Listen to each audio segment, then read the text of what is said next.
Turned out the other fella wasn't Chinese. He was from Japan. Hello, what's the crack? What's the story? Welcome back to the channel. Today we're checking out the Ricky Gervais show. More Carl Pickinton. I know you guys love this geezer. I love this geezer. This is season 2, episode 7. It's about nightclub. Do you like going nightclub? I used to like going nightclub a lot. Lately, not really. I prefer a little house gathering, house party. Let's get to the video. Let's go. Carl, as you're aware, you've obviously got many celebrity fans, and you've also got a new fan, Warwick Davis, who is the short actor that many people will see in films like Return of the Jedi. He also is in Harry Potter. He's 3'6", and Ricky and I worked with him recently. Wow. And far from asking us about the many celebrity names that we've worked with, the only person he was interested in talking about, of course, Mr. K. Pilkington. He wanted to meet you, Carl. Yeah. Yeah. Well, is he all right to get on with? Why wouldn't he be? Because it's small, is it? Just because sometimes when people aren't normal, it's just... Sorry? No, I just mean when someone... Like, I've met a few little people in my time. The one that I met a little fella once, and he was all right. He got drunk really quick. All right. But he was all right, but it took me by surprise. Only because, like I've said about when I met Steve for the first time, it's only that same thing. And then if I lived with the little fella, I'm sure we'd get on a storm. There's a TV show waiting to happen. Well, yeah. I think someone said in season 3 of Video Abroad, because I've done season 1 and season 2. I think season 3, Warwick Davis, that's his name? Warwick Davis. I think he comes in with him. I think so. Don't quote me on that. Let me know below. Let's get back to this. Things wear off. That's like the world, isn't it? Wear off. And it's the same with the little fella you're talking about. First time I see him, I'd be a little bit like, oh, what do you say? Whereas once you get to know him, I'm sure he'd be a lovely little fella. Lovely little I don't know where to start, Steve. But Warwick asks, really, what are your thoughts on short people, particularly in entertainment? Because, of course, they've, throughout the ages, made an appearance, particularly in fiction. Tom Thumb, of course, the Oompa Loompas. What do I think of them? He's just wondering, I suppose, what your take is. They're all right. I mean, when I was on jury duty, every day I'd sort of see one pop in, and he'd be sort of struggling getting on the chair. And he sort of, he wasn't struggling in a way that he felt uncomfortable. He'd obviously climbed a lot of chairs in his time, and this was just another one.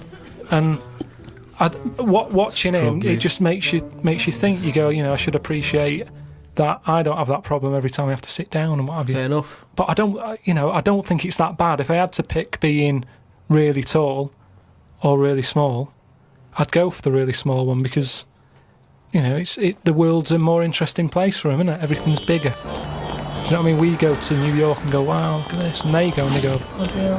Do you know what I mean? Everything's a lot bigger. Everything's more amazing. Food portions, everything's a bonus. So out of the two, I'd be small, and maybe that's what I'd chat to Warwick about for a bit, just to get to know him. Brilliant. It's a shame in a way that he's not been able to pop in. I'd like to hear that conversation. That'd be But good. I've got, speaking of like weird stuff and that, I've got a new... Well, we weren't, but go on. No, got a new book. Do you know I had that Freaks book? Top 50 Freaks. Got a new one sent to me. Really? Yeah, and do you know like everything I'd love to see that. normally has a name.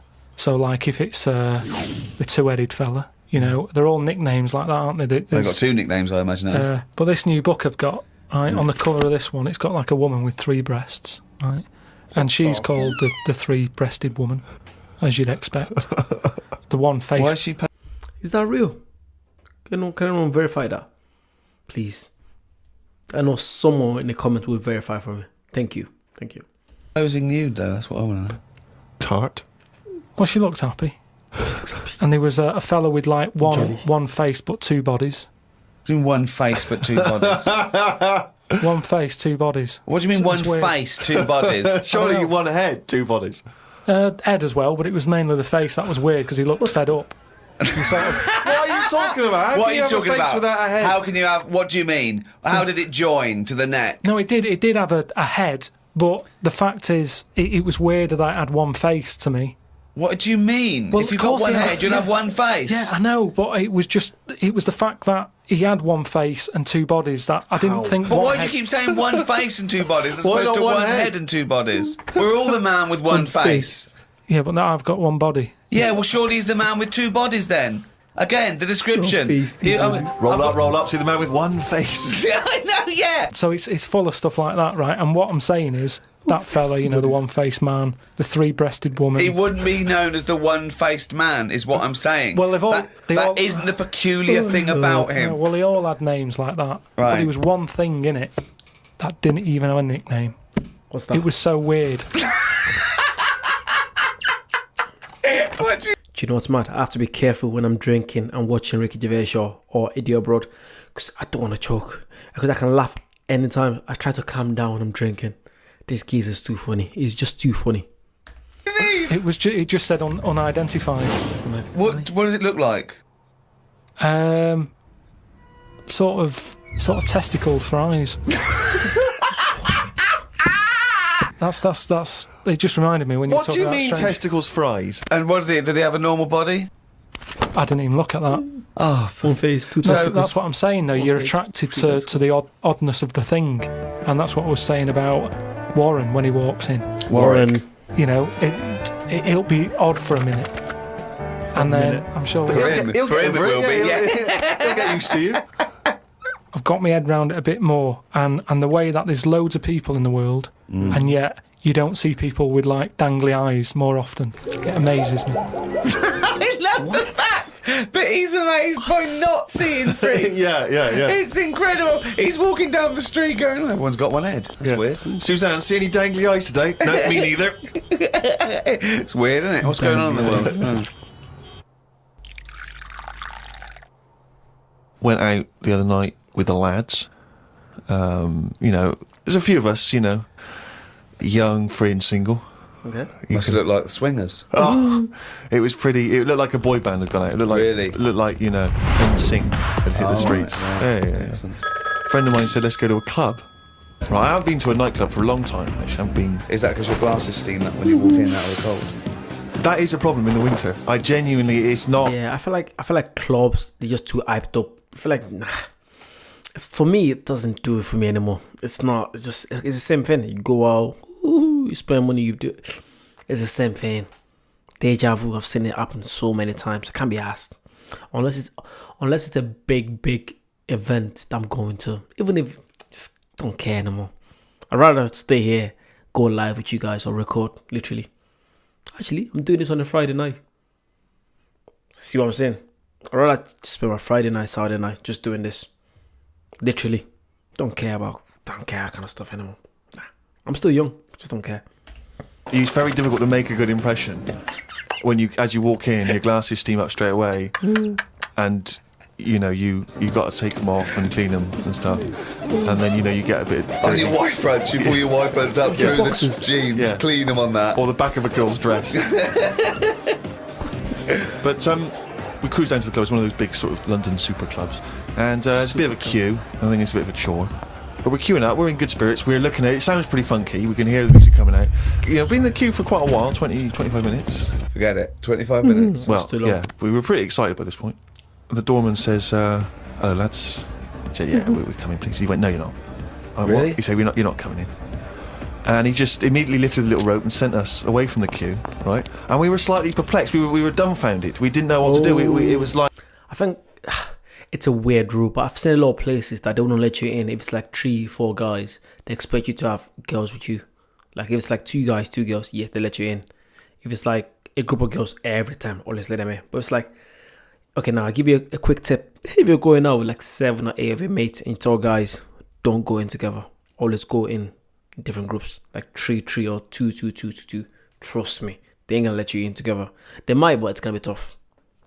I've learned this in the past. Just saying. Like this couldn't be happening. It didn't make sense. So we just queued up what was going on, and so my friend said, "Well, we got to find out why he's not going to let us in." So he goes back over. I know what you wanted to do. You wanted to tie him up with logic. That'll show a bouncer. Exactly. Yeah, show him how educated you are and how you can win an argument and make him look stupid. You'll be in that club in no time. That's what they appreciate. They love that because what they respect is being made to look like a fool. Yeah, exactly. So we went over and. They really look up to intellectuals. Exactly, yeah. So one of our mates goes over and he says, why didn't you let us in? And he went, because you didn't have any girls with you. See? No, exactly. Exactly. Now, I'll tell you this. That's kicking you when you're down. Because when you're out on a Saturday night trying to get into a club to meet women, and the reason you're not allowed to go in a club to meet women is because you haven't got any women with you, that's just salt in the wound. It's so humiliating. So, a friend of mine says that there's a VIP entrance over there. There was like a woman with a clipboard, you know, the guest list. Separate entrance. She said, you know, you've got a little bit of profile, Steve. Why don't we try and use your... You ran home, got your Golden Globe in your Emmy. Yeah, exactly. Well, I always carry, you know, some of my cuttings with me. Yeah. And I felt a bit self-conscious about it. I was thinking, I'm not into this, you know, it's a bit awkward. But he said, look, don't worry, you just stand here. Just stand here, just like you're having a conversation. I'll go over, I'll point him out, I'll go, oh, there's, you know, Steve Merchant over there, that lives at the office. Oh, God, Steve! So I thought, well, you know, the thing is, we were out, and I was a bit frustrated, and I thought, you know, we may as well try everything. So I stand there with my friend goes over and he gets on board, and he comes back and he says, it's fine. She can't let us in the VIP entrance because she's not allowed, but what she can do is walk us to the front of the queue, right? You can walk to the front of the queue and explain. So I think, okay, fine. Oh, God. Interesting. So we walk past everyone else, right, to the front of the queue, right? She goes up to the guy, she says, this is Steve Merchant office. The guy goes, I know he is, we're not letting him in. Oh, God! Oh, God! Imagine. By now, of course, some people have recognised me, so they're trying to have my photo taken. So there's people inside the line that's being allowed in the club. I've got to lean across the rope to have my... No way. Nah. Do you think that would happen? This was in 2006, 2005, I'm guessing. And come on, Steve Merchant, come on. Ricky Gervais' mates, come on. Just should let him in. Photo taken with them, even though I'm not allowed in the club. So they go, oh, all right, this is Steve, they're having the photos taken, right, camera phones and that. They're going into the club where the music, the party's kicking off. I'm outside waiting for the next chump who wants to have his photo taken. I mean, it was mental. Imagine. So That's unbelievable. I was Carl. curious, and then one guy, I remember he was chatting, and he goes, oh yeah, brilliant, I love the podcast and all that stuff. I love Carl. Is Carl with you? I said, oh, Carl's not out here. And his girlfriend, she went, who's that? And he went, oh, it's just Steve Merchant, he does the office, he does the thing. And she went, who cares? Who are you, Bruce Forsyth? And it's that thing when suddenly I'm being humiliated and embarrassed by someone's girlfriend. I never asked for that. I never asked for her opinion on me. I'm sorry if I don't impress you, if I'm not sufficiently famous for you, but it's not my fault. It's your girlfriend who brought it up. It was like I'd gone over to her and tried to show off, and she was annoyed. So by now I was just furious. So I thought, forget this. Well, I was walking down the street, and there's a group of builders sitting down having a cup of tea. One of them goes, all right, Rick? I went, all right, mate. The other one went, not as fat as on telly. I went, oh, thanks. Not as fat as on telly. So he went with, well, you are fat, but you look even fatter on telly. He didn't say, oh, God, you don't look fat at all, or, oh, you look big on telly, but you don't look fat. Just went with, not as fat as on telly. And there's nothing I could say, but cheers, mate.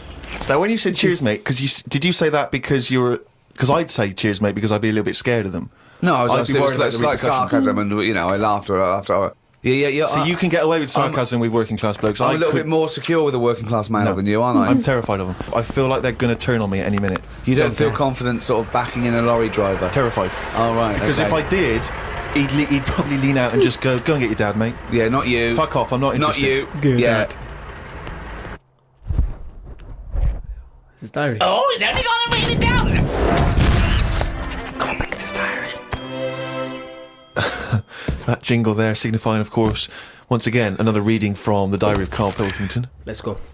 Now, of course, for those of you who have not been keeping abreast of Carl's medical complaints, just bring us up to speed, Carl. You had to go into hospital because...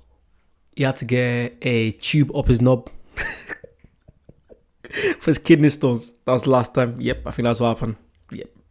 Previously you'd had... I've been in treatment. and out, honestly. I've been in and out of that hospital just with kidney problems, really painful and what have you.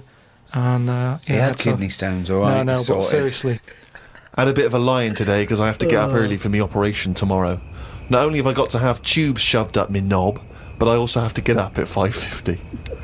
Suzanne said I could have what I want for my last dinner. It's not your last dinner, you're going for an operation. Yeah, but you can't take things for granted these days. Oh, I had shepherd's pie and peas. Suzanne made it from scratch. As nice as it was annoying. Because making stuff from scratch means loads of pots, and it's my job to do the washing up. So much as the food was nice, there was loads of pans and that. People who get their last dinner on death. To be fair, yeah, let me know. Do you guys, anyone that's in a relationship in this, does your girlfriend do the cooking and you do the washing? That's what I tend to do.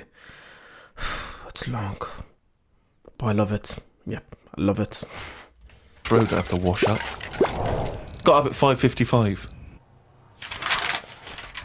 You were supposed to be getting up at 5:50 on the other page. Yeah. You were 5 minutes late getting up. he's often late. Often late. Got to the hospital and had to wait in the waiting room. There was another 9 people in there waiting to be sorted. I got called in. 5:50. They sat me on a bed and took all my details down. 5 minutes later, I'd been knocked out. I got woke up when they were ripping a pipe out of my throat. I felt more rough this time. The doctor came to see me and said he couldn't find a stone, so I must have passed it. I said, "Are you sure?" He said, "Yeah, we filled your kidney with water and expanded it, and there was no hiding place." I sat in the recovery room for an hour while they found me a bed. One of the fellows who was sat in the room with me this morning got wheeled in. They couldn't wake him up. All the nurses were laughing because he didn't want to wake up. I bet they were laughing at me when I was in the theatre. Someone told me they totally strip you when they're operating. I would have looked like the alien on the Boswell incident. Boswell! Boswell! It's quite a nice analogy if it weren't for the fact that you said Boswell. Alien. It's the Roswell incident. Didn't sleep much through the night because there was a 60-year-old fella shouting at the nurse about his pillows. I don't think I slept through a full hour with one thing or another going on. My bed was next to the toilet, so I kept hearing the flush. How do they sleep in hospitals, though? They wake you up to give you fucking sleeping pills and things, don't they? How do you sleep? Yeah, I feel like I'm so lucky, literally. Because I had to go to the hospital about a month ago. You guys knew about this for my eye. I just couldn't open my eye. Every time my eye see a bit of sunlight, it was so sore. And I think that was my first time going to the emergency room in the UK. And I've lived in the UK for 6 years. Prior to that, I was living in Ireland. So I never really had to go for any emergency. And I'm telling you, I saw the most messed up things. Literally, the nurses, the doctors, they're trying. Because the queue was crazy. You see people with broken hand, broken leg, different stuff. Oh, I was there for about, literally, I had to wait for like 4 or 5 hours before someone saw me. And apparently that was quick. So yeah, let me tell you, tell me about your experience with the NHS. To be fair play to them, because they look like they were working really hard. And they fixed up my eye, literally gave me some stuff and it was fixed ASAP. But the wait was crazy. It's one of them ones that I can't wait to be rich. Just go private. Oh my God. The stress.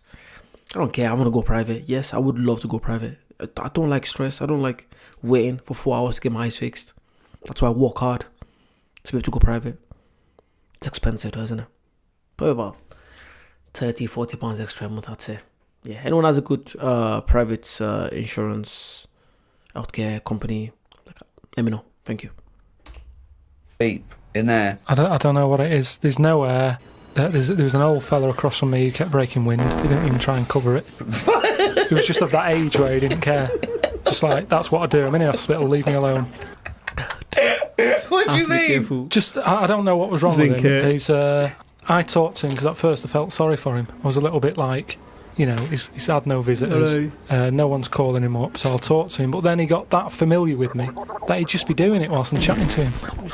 Just like he's my granddad or something. It's just like, oh, that's what he does. Whoa. It's like, well, I'm ill as well. Stop doing that. Stop it. Honestly, unbelievable. He didn't even try and cover it with a cough. It was just like, that's... with a cough? How would you cover it with a cough? Just non-stop. Got home and sat down. My pains are coming back, but the doctor said this would happen and that my insides are still in shock, so I need to take it easy. It's 9 o'clock. I'm in agony. I can't do the diary for the rest of the day. Jesus. So you may as well just tell us then what happened. Suzanne just got frustrated with me because I was rolling about on the floor and she was trying to watch Arthur. Right? So that was on the other night. I thought it was when you lodger. So, and she said, look, if you're in pain, do something. She said, you know... You went and got a cold plate. Yeah. No, use an ashtray. Plates are for liver damage. Got in a taxi.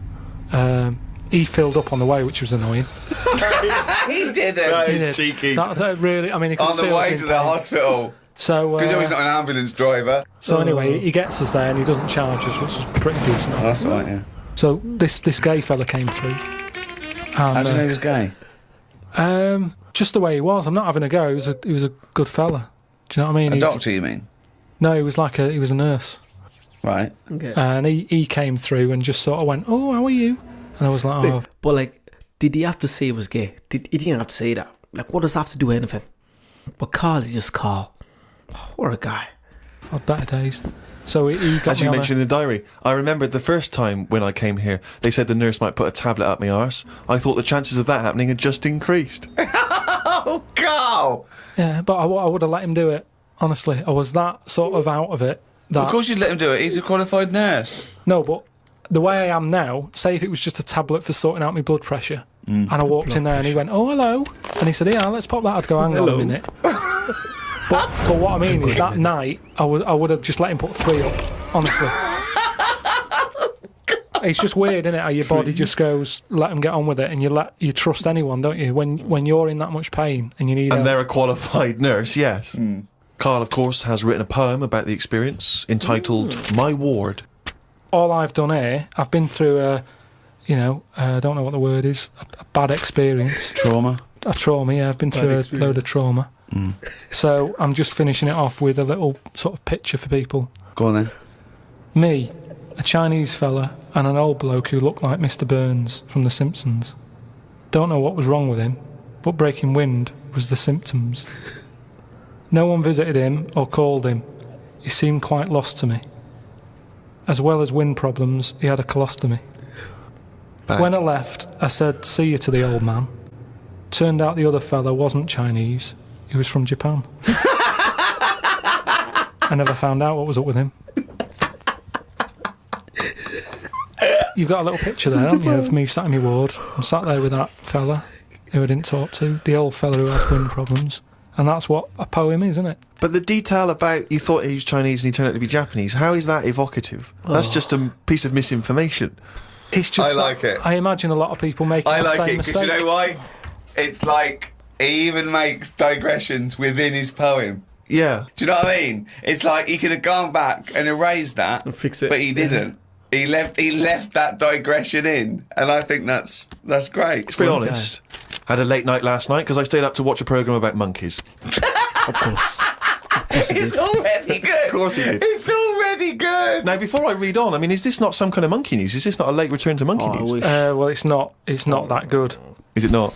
Whereas the other monkey news is, Oh, chimpanzee, that's some more shit. this is what he says. This is what he gleaned from the programme about Okay, monkeys. okay. It sat on a bridge and wanted stuff off people to walk over the bridge. Okay. What? So it was acting as some kind of toll booth, This was is it? ridiculous. No, it was a bridge in like the jungle. Oh, shut the fuck up. And it's a monkey that sat on a bridge, and a lot of tourists go through the area. No, it's a monkey to look at them. who realised that if he sits there, he'll get stuff because it look like Bananas. it's a cute little chimp begging. No, but every time. Yeah, because you give a monkey, I'm as bad as him now. If you give a chimpanzee a banana, and he starts realising that humans have things to give. Yeah, but it's all squirrels sorts of learn stuff. that. But you don't go, you wouldn't say, went to the park, there's squirrels waiting at the gate. You have to give them a toll to go in. They're only going to give them that. They come up to you every time. You fucking idiot. Went to bed after watching it and fell asleep thinking about it on the bridge right now. The squirrel. It's a bit bad, really, because the monkey should work harder for its food. It made me remember the slug I saw yesterday that was eating bird poo. Nobody would ever help a slug with food like they do with ducks. Sorry, I just remember when he saw the bee have a heart attack. Sorry. That was funny. You have to check that out. I think that was probably episode 5, I think. That was so random. So apparently he was walking in the park and he just seen a bee flying. And listen, had that attack, dropped, dead. He said it. I didn't say it. But that was I just thought that was funny. Just came back to me. That was really good. Ducks and monkeys. A slug's life is pretty bad. The only time they come out of their den is when it's raining. Den. So even their days out are depressing. It is. Do you know what I mean? No. It is like, it's a horrible thing to be in it. A slug. I love him talking about what it's like to be a slug. No, just because like the monkey, even though it's been quite aggressive, everyone was like, "Oh, give it some water," and it was well like kitted out. It had chocolate bars, bottled water, some fizzy stuff. and all that. An iPod, it was listening to Monkey News. He could have had one if he wanted one. It was getting away with murder on that bridge. And that's just because it was furry. Yeah, if that was like a blob, like a slug, there's no way people would be that friendly towards it. And it just annoys me how you get this pecking order for, like, no matter what creature you are, favouritism. And that slug was only eating that bird poo because it wasn't being offered stuff. If it was offered toffees or whatever. Well, it's just sad, isn't it? It's come to that. That's what its life has come to. Yeah, but it's not a mollusk that's down on its fucking luck. It didn't live in a big country house, No, and this but wife it left is. it. The kids went, it started hitting the bottle. And I kind of thought, and look, they do only come out in the rain, and it's depressing, and it'll probably get killed in a bit. And that was its last meal. I just Shut up. Last meal! But it people wouldn't don't care. prefer steak and chips, Carl.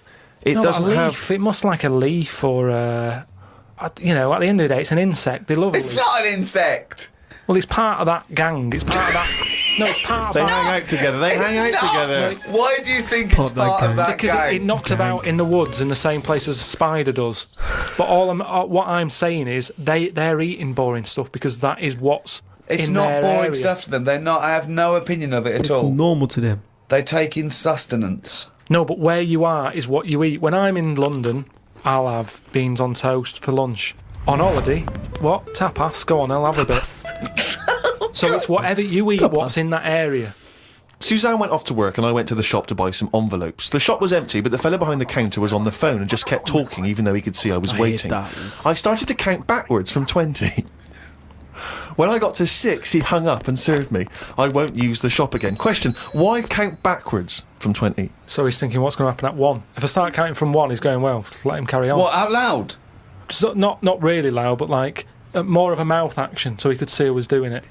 Do you know, like Sorry, you just started miming counting backwards to a man in a shop. He's on the phone. The Yes. shop is empty. I Yes. thought he'd like me custom. He could have served me and stay on the phone. Even though I don't like that, at least he's still doing what he needs to do. I'd have said, with sorry, the can I shop." just get these, please? Yeah. Well, I stood there and I thought, it's annoying me now. My kidneys aching and I started to get a bit of a sweat on. So I thought, right, I'm going to give him 20 seconds and if he hasn't got off the phone, I'm leaving. You are giving one yourself, of the strangest people. It's just giving yourself a thing. I could have been stood there for Free. ages. He's one of the strangest people who's free to walk It's the about streets. No, I set myself a little target and I thought I don't want to waste another 30 seconds in here. I'll give him 20. It worked. He served me at 6. But it didn't work. Yeah, but did he do it because you were doing that, or did he finish his phone call? Finish his I don't know. I was busy counting.